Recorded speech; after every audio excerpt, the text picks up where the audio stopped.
Welcome to In Hindsight. I'm Bram Connolly, and today we're talking about leading through chaos. The operating environment characterized as VUCA.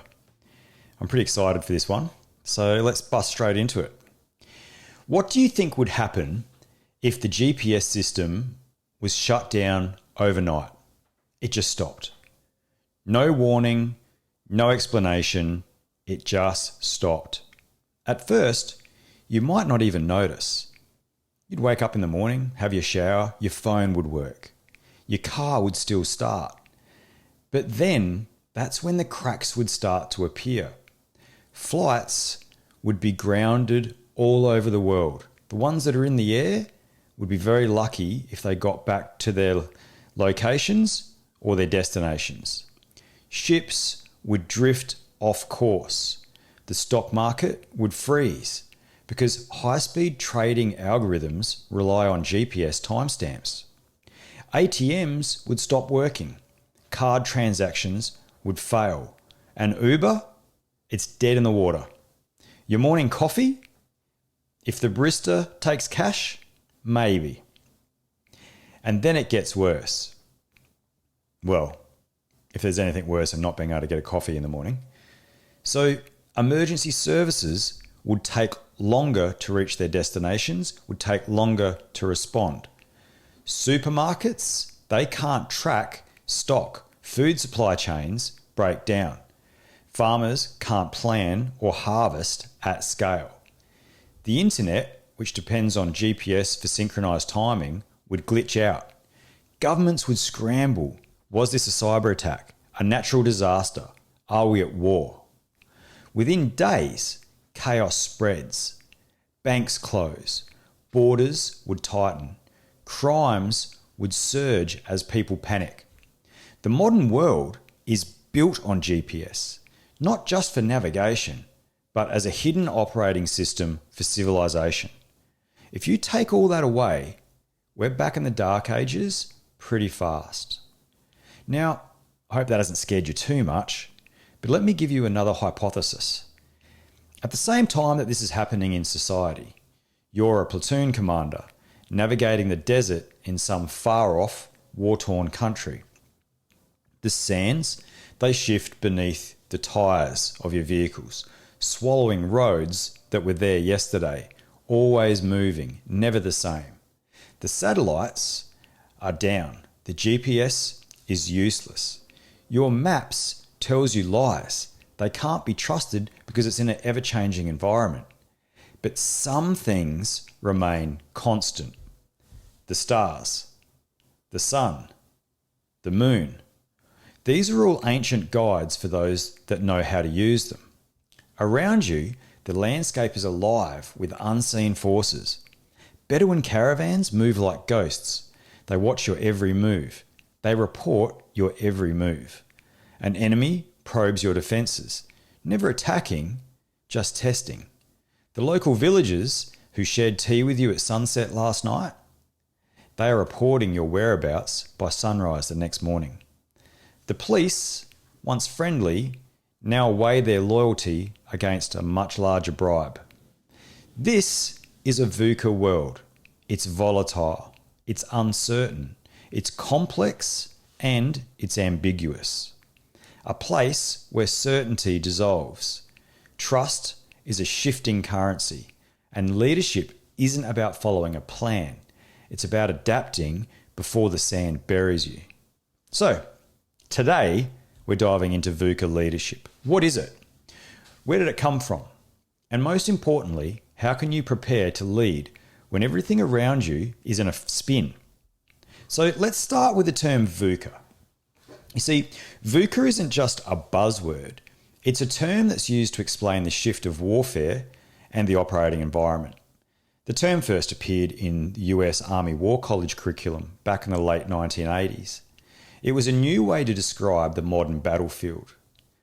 This new battlefield was no longer about clear enemies and fixed front lines. Indeed, the Cold War had ended, but the world had become more unpredictable, more unstable. It was grey, a little murky. Wars were no longer fought between two uniformed armies. Instead, conflicts involved insurgents, cyber warfare, misinformation, and asymmetric threats.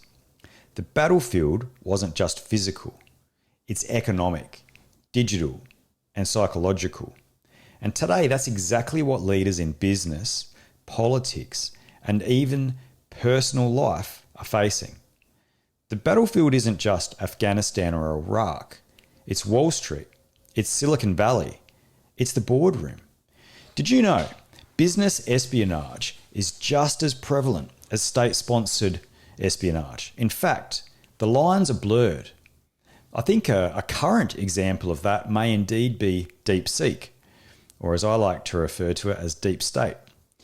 So in the VUCA operating environment, markets can crash overnight.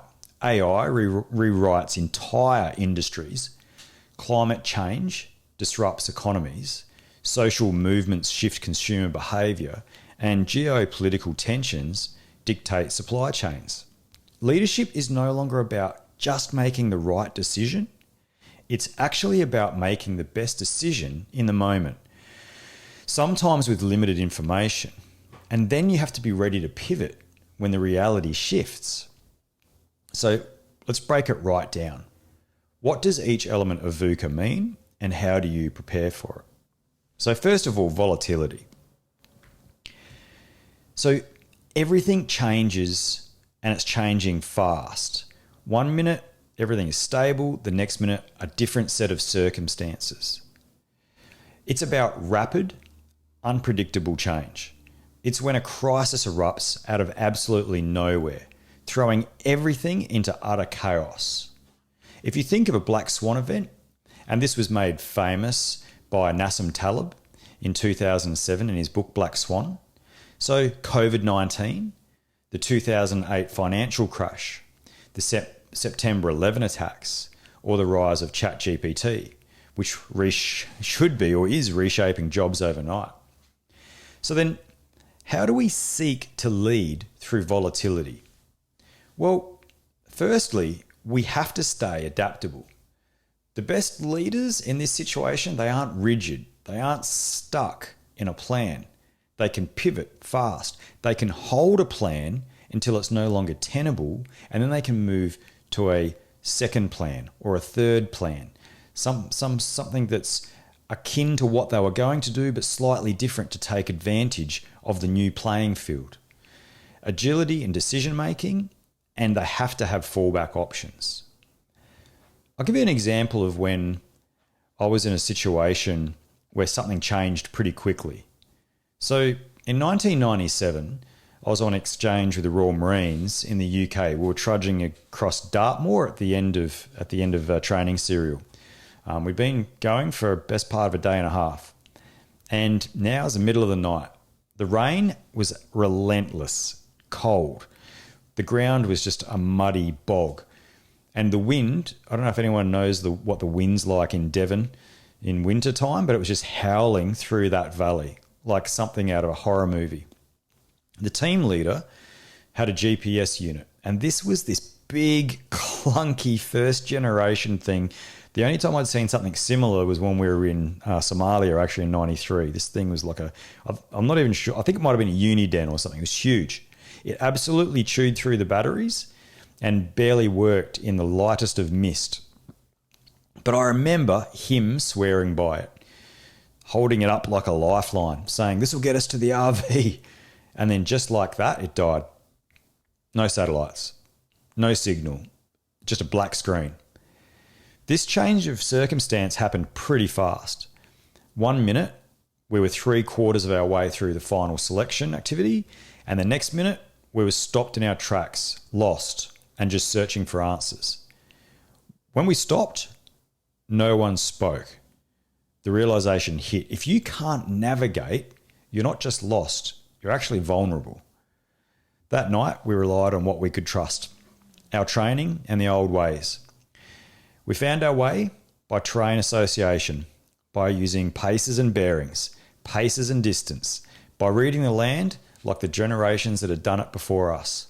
And we finished. We made it. The world today It's got a GPS addiction. Shut it off overnight and everything falls apart. Flights, finance, food supply, everything stops.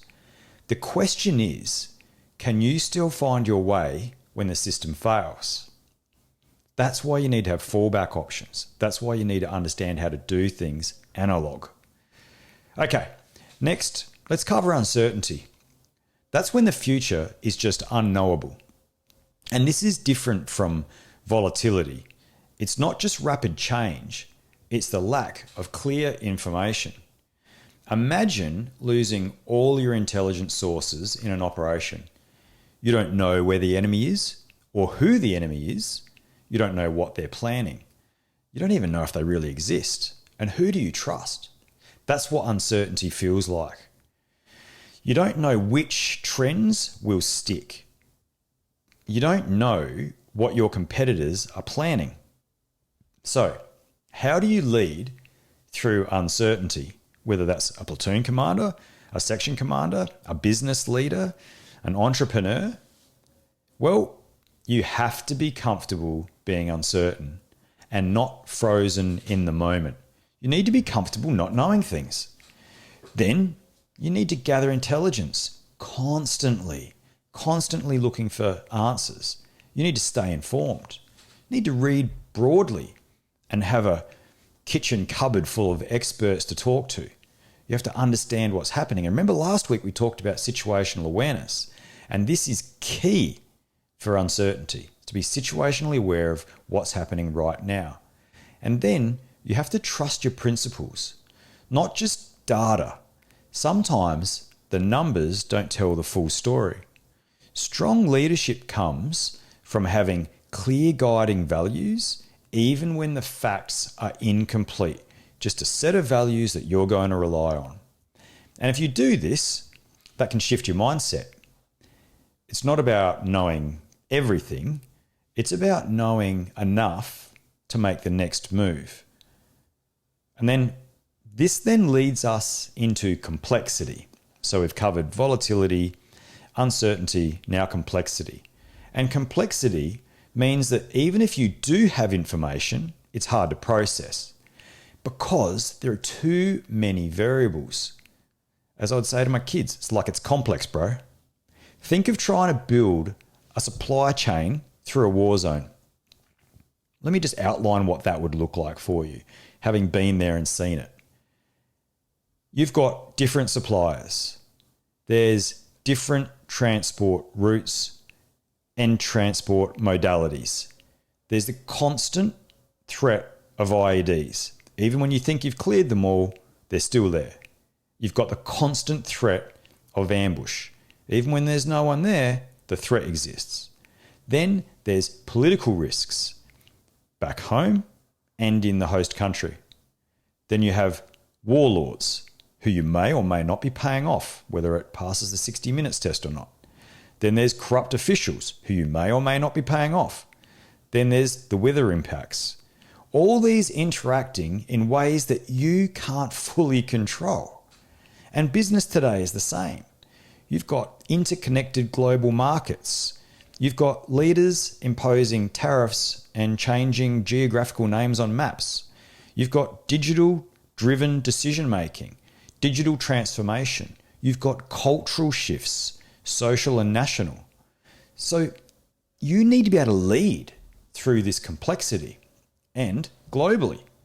So how do you do it? I'm glad you asked. Firstly, you have to understand what's in your circle of control.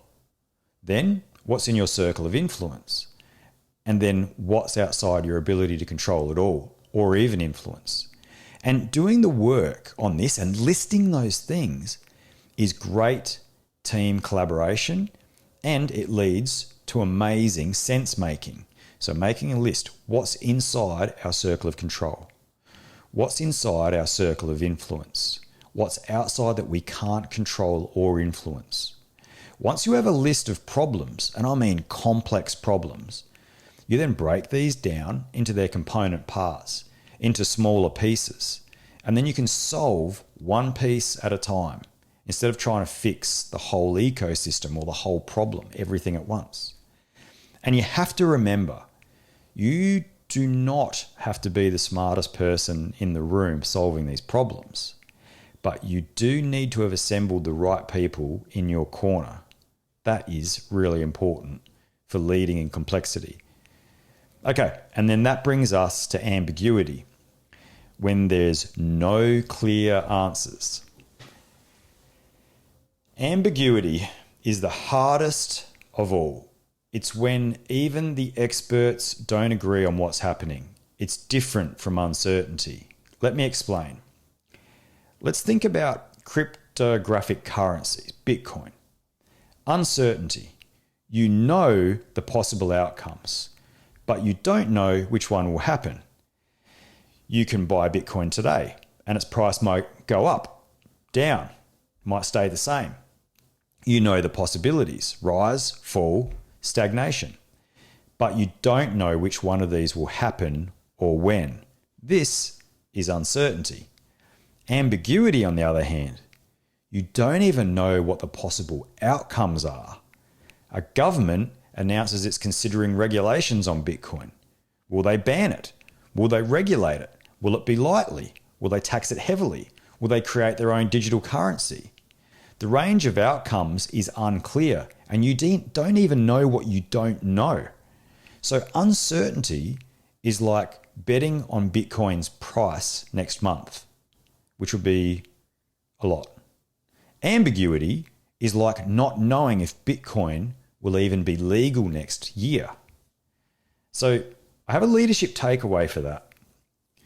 You can manage uncertainty with probabilities and planning, but ambiguity requires adaptability and decision-making under incomplete information. Okay, so that's VUCA, the volatile, uncertain, complex and ambiguous operating landscape. It isn't going away. In fact, it's only going to intensify. The future will be more unpredictable, I think, not less.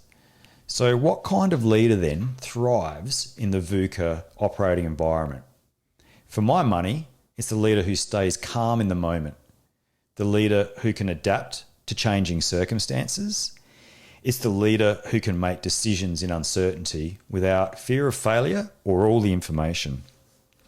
But most importantly, it's the leader who builds relationships and trust in their team so they can navigate through a changing VUCA environment together. Alrighty. Thanks for joining me today on In Hindsight. If you found this valuable, share it with your friends and please subscribe to the newsletter where you can have more access to the show notes and other resources. And just remember, when the map fails, real leaders don't panic. They navigate.